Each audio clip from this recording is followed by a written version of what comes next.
देवों के देव महादेव के चरणों में प्रणाम करती हूँ, मेरा प्रणाम स्वीकार हो। माता पार्वती के चरणों में प्रणाम करती हूँ, मेरा प्रणाम स्वीकार हो। सभी देवी देवताओं के चरणों में प्रणाम करती हूँ, मेरा प्रणाम स्वीकार हो। सभी गुरु भाई बहनों के चरणों में प्रणाम करती हूँ। हर हर महादेव। गुरु भाई बहनों, आज हम कर्मा व्रत के कथा सुना रही हूँ। एक भाई अपनी ही बहन को कर्मा के दिन ही जान मार देता है। गुरु भाई बहना, वीडियो देख रहे हैं तो पूरा देखिए, आधा अधूरा नहीं देखिए। आधा अधूरा देखने से शिव गुरु का अपमान होता है और पूरा देखने से ज्ञान होता है। शिव गुरु दया करते हैं, घर में सुख शांति आती है। इसलिए जब भी देखिए पूरा देखिए, जब समय मिले तभी देखिए। एक गांव में एक किसान रहता था। किसान अपने पत्नी और अपनी बेटी के साथ रहता था। किसान के बेटी बहुत ही सुंदर थी, इसलिए किसान अपनी बेटी को रूपवंती नाम रख देता है।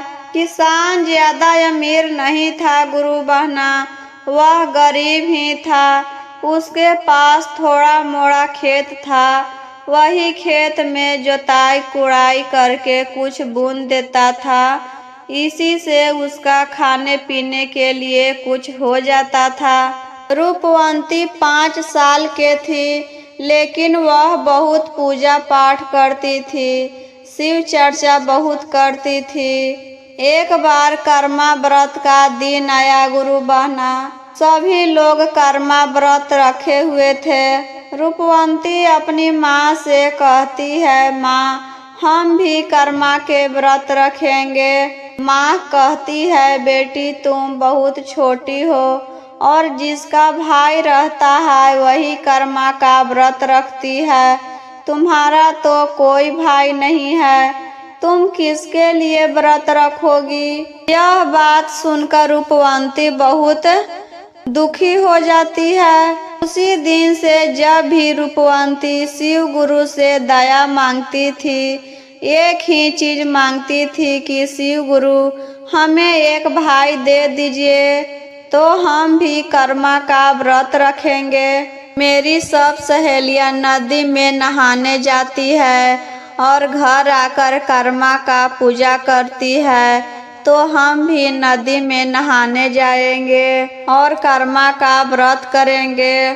शिव गुरु को रूपवंती पर दया आ जाती है गुरु बहना, उसका मनोकामना पूरा कर देते हैं। एक दिन उसकी माँ बीमार पड़ गई, चक्कर आ गया और वह गिर गई। तो किसान एक डॉक्टर को बुलाता है। डॉक्टर कहता है कि यह तो खुशखबरी है, इन्हें कुछ नहीं हुआ है, यह माँ बनने वाली हैं। यह खबर सुनकर किसान और किसान के पत्नी दोनों बहुत खुश हो जाते हैं। रूपवंती तो बहुत ज्यादा खुश हो गई कि चलो शिव गुरु मेरा मनोकामना पूरा कर दिए। किसान के पत्नी कहती है, रूपवंती के जन्म हुए 5 साल हो गया, तब से हम कभी नहीं गर्भवती रहे। यह कैसे चमत्कार हुआ कि आज 5 साल के बाद हम फिर से माँ बनने वाले हैं। 9 महीने के बाद किसान के पत्नी एक सुंदर लड़के के जन्म देती है। भाई को देखकर रूपवंती बहुत खुश हो गई गुरु बहना। अपने भाई को खूब खिलाती थी, नहलाती थी, उसके साथ खेलती थी। धीरे धीरे दोनों भाई बहन बड़ी होने लगे। रूपवंती अपने भाई को नाम रखती है गणेश। गणेश जब से जन्म लिया था तभी से रूपवंती कर्मा का व्रत करने लगी। खुशी खुशी कर्मा का व्रत रखती थी। शाम के समय सब सहेली के साथ जाती थी नदी में नहाने।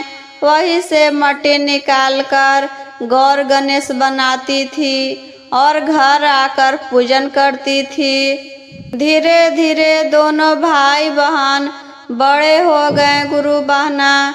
किसान सोचता है कि रूपवंती अब बहुत बड़ी हो गई है, शादी के योग्य हो गई है, अब उसका शादी ब्याह कर देना चाहिए। मन ही मन वह लड़का ढूंढने लगता है। तो किसान को एक गांव में बहुत ही अमीर घर का लड़का पता चला। वह सोचता है कि हम इतना गरीब हैं और वह इतना अमीर है, हम कहाँ से इतना दहेज देंगे। उसके घर जाए या ना जाए बात करने के लिए, फिर भी वह जानता था कि सब भगवान का रिश्ता बनाया हुआ है। अगर ठीक हो जाएगा तो ठीक ही है, नहीं ठीक होगा तो दूसरा दरवाजा देखेंगे। एक बार जाते हैं, पूछ के देख लेते हैं। तो किसान अमीर के घर जाता है गुरु बहना। वहां जाकर पता चलता है कि उन लोगों को तिलक दहेज नहीं लेना था, सिर्फ सुंदर लड़की चाहिए था उनको। तो किसान कहता है कि भैया मेरे तो बेटी बहुत ही सुंदर, सुशील और संस्कारी है, लेकिन हमसे दहेज नहीं बनेगा, जो हमसे बन पड़ेगा वह हम जरूर देंगे। तो एक दिन लड़की देखने के लिए बुलाता है। सभी लोग लड़की देखने के लिए आते हैं। तो रूपवंती को देखते ही सभी लोग पसंद कर लेते हैं कि अब हम शादी करेंगे तो यही लड़की से शादी करेंगे, यही लड़की मेरे घर के बहू बनेगी। हमें तिलक दहेज कुछ नहीं चाहिए, हमें सिर्फ सुंदर लड़की चाहिए था, वह आज हमें मिल ही गया। रूपवंती नाम है तो एकदम रूपवंती ही है। लगन का समय आया गुरु बहना। रूपवंती का ब्याह हो गया, वह अपने ससुराल चली गई। शादी के साल 2 साल ही हुए थे गुरु बहना। बाई चांस का होता है कि रूपवंती के माता पिता दोनों बीमार पड़ जाते हैं।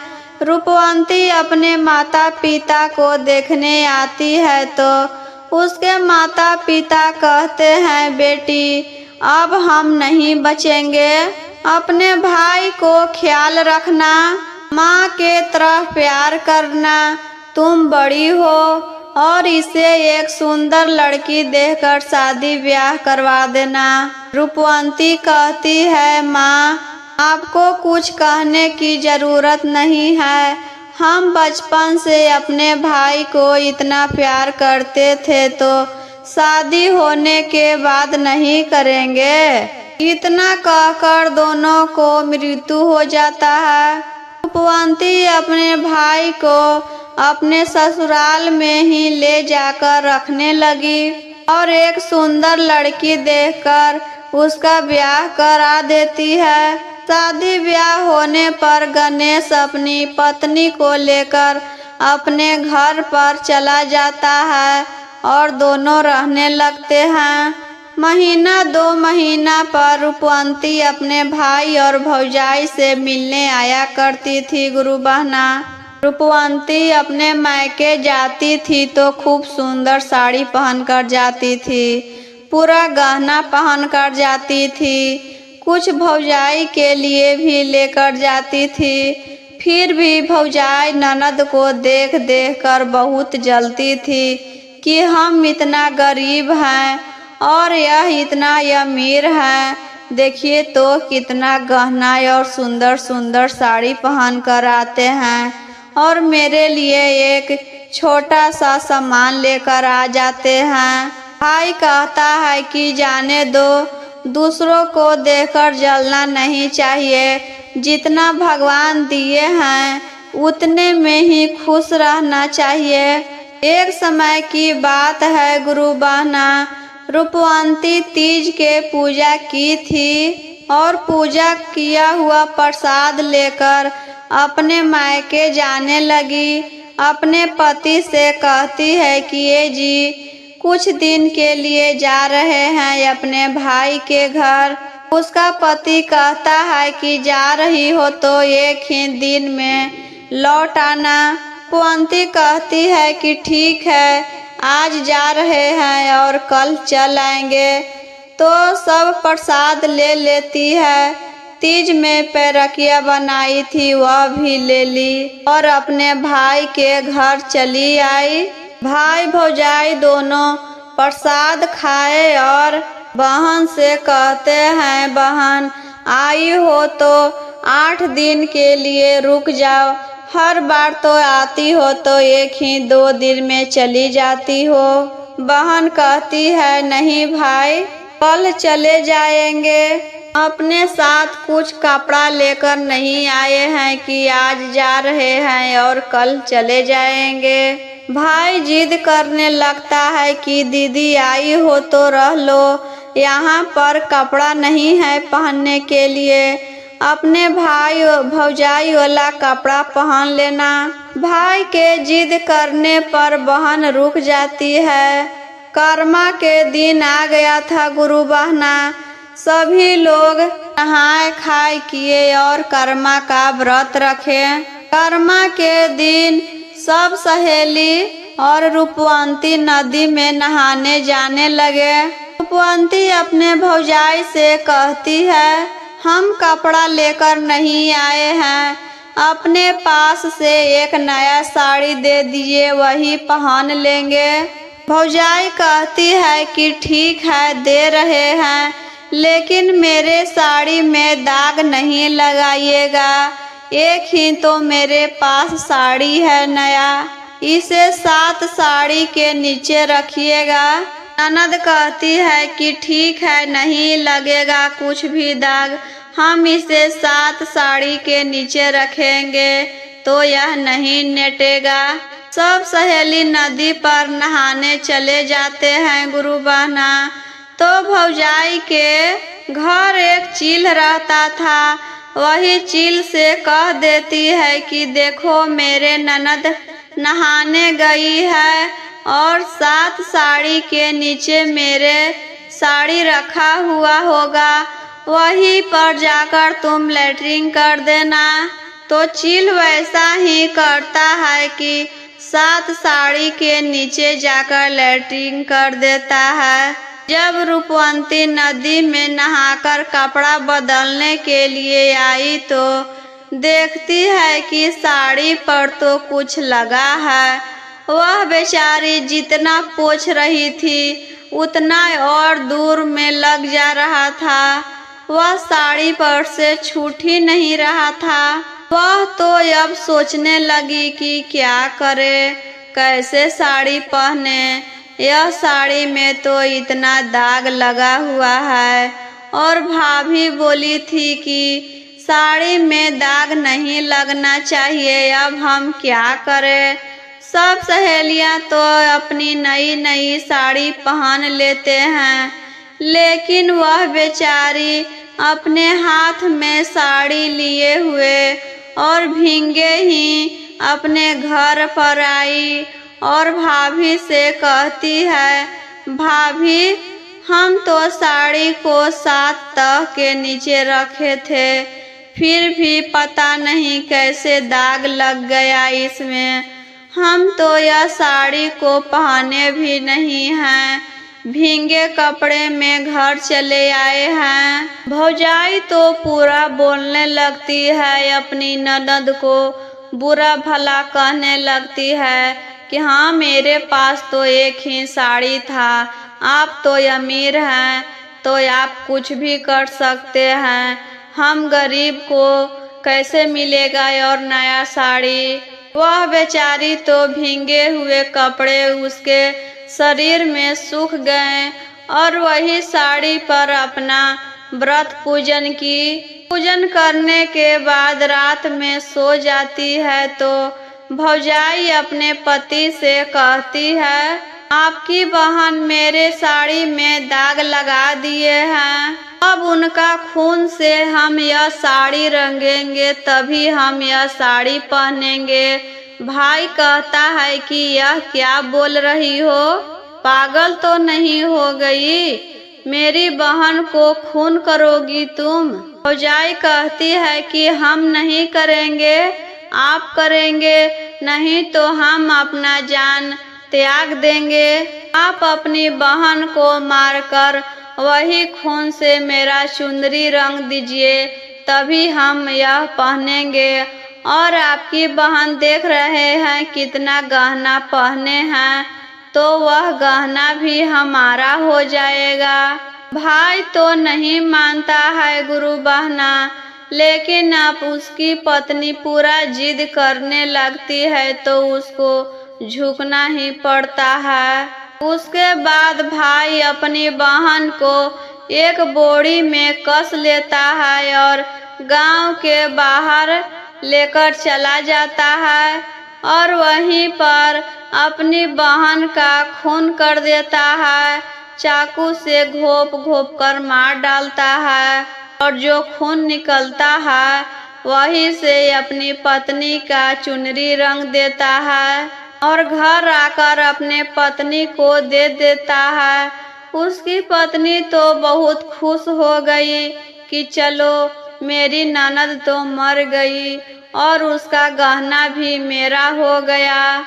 और जहाँ पर वह अपनी बहन को मारा था वहाँ पर एक बैर का पेड़ जम जाता है गुरु बहना। वहाँ पर रूपवंती के पति सोचता है कि अरे हम तो उसको एक ही दिन रहने के लिए बोले थे और आज 8 दिन हो गया, अभी तक नहीं आई है। कुछ न कुछ तो वहाँ पर हुआ होगा, नहीं तो ऐसा कभी नहीं करती थी। 1-2 दिन में ही चली आती थी और मेरे कहने पर भी वह नहीं आई है। हम चलते हैं, उसको लेकर आएंगे। जब पति ले आने जाने लगता है तो उसके पिताजी कहते हैं कि बेटा कहाँ जा रहा है, तो वह बताता है कि जा रहे हैं ससुराल अपने पत्नी को लाने। तो कहते हैं उनके पिता कि तुम नहीं जाओ, हम जा रहे हैं, बहुत दिन हो गया है वहाँ पर गए। जब से शादी हुआ है तो हम नहीं गए हैं, हम जा रहे हैं लाने। तो उसके पिताजी जाते हैं लाने। जाते जाते वही जगह पर पहुँचते हैं जहाँ पर उसका खून हुआ था। वहाँ पर देखते हैं कि एक बैर का पेड़ जमा हुआ है और सुंदर सुंदर बैर लटका हुआ है। वह सोचते हैं कि अरे इस महीना में बैर कहाँ से आएगा, यह तो अजीब चमत्कार है। इस समय में भला बैर फरता है। जैसे ही छूने लगते हैं तो उसमें से आवाज निकलता है गुरु बहना, हमारे ससुररिया के ससुर हो, डाढ़ मत छुइहा, पात मत छुइहा, भैया मारले, भौजी मारावाले, हमारे ही खून से भौजी चुनरी पहने। ऐसा सुनकर उनके ससुर जी वहीं पर रुक जाते हैं कि यह कैसा आवाज निकलता है और वह डर जाते हैं और वहीं से अपना घर लौट जाते हैं। घर पर जाकर यह सारी बात बताते हैं तो उनका बड़ बेटा था, वह कहते हैं कि ठीक है, इस बार हम चलते हैं। वह भी उसी जगह पर आते हैं और छूने लगते हैं तो फिर उसमें से आवाज निकलता है गुरु बहना, हमारे ससुररिया के भैंसुर हो, डाढ़ मत छुइहा, पात मत छुइहा, भैया मारले, भौजी मारावाले, हमारे ही खून से भौजी चुनरी पहने। इतना सुनने पर भैंसुर भी रुक जाते हैं कि यह कैसे हो रहा है। पेड़ में से आवाज निकल रहा है, इस पर कहीं भूत तो नहीं रहता है जो कह रहा है कि मेरे घर के भैंसुर डाढ़ नहीं छुए, पात मत छुए, भैया मारे हैं, भौजी मराए हैं। यह लगता है कि कोई भूत है। वह भी डर कर वहाँ से चले जाते हैं। वह भी घर जाकर सब बात बताते हैं तो इस बार उसका पति कहता है कि अब कि हम जाकर देखते हैं। वह भी वहाँ पर आते हैं तो छूने लगते हैं तो फिर आवाज निकलता है, गुरु बहना हमारे ससुररिया के पति हो, डाढ़ मत छुईहा, पात मत छुईहा, भैया मारले, भौजी मारावले, हमारे ही रंग से भौजी चुनरी पहने। वह भी यह सुनकर रुक जाता है और सोचता है कि अरे यह तो मेरी पत्नी की आवाज है और यह बेर के पेड़ में से कैसे निकल रहा है। जरूर कुछ ना कुछ तो बात है।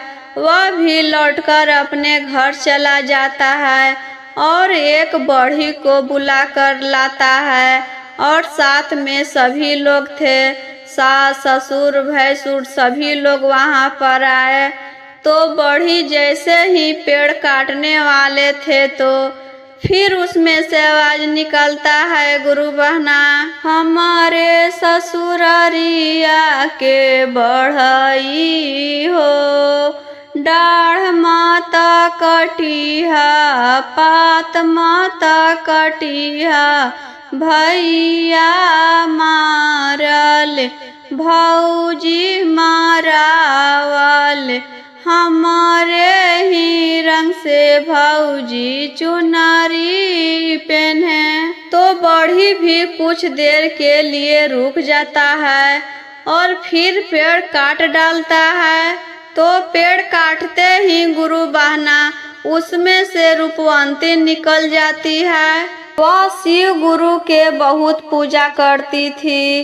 कहीं भी चर्चा होता था तो वह चली जाती थी। घर पर भी खूब दया मांगती थी, पूजा पाठ करती थी।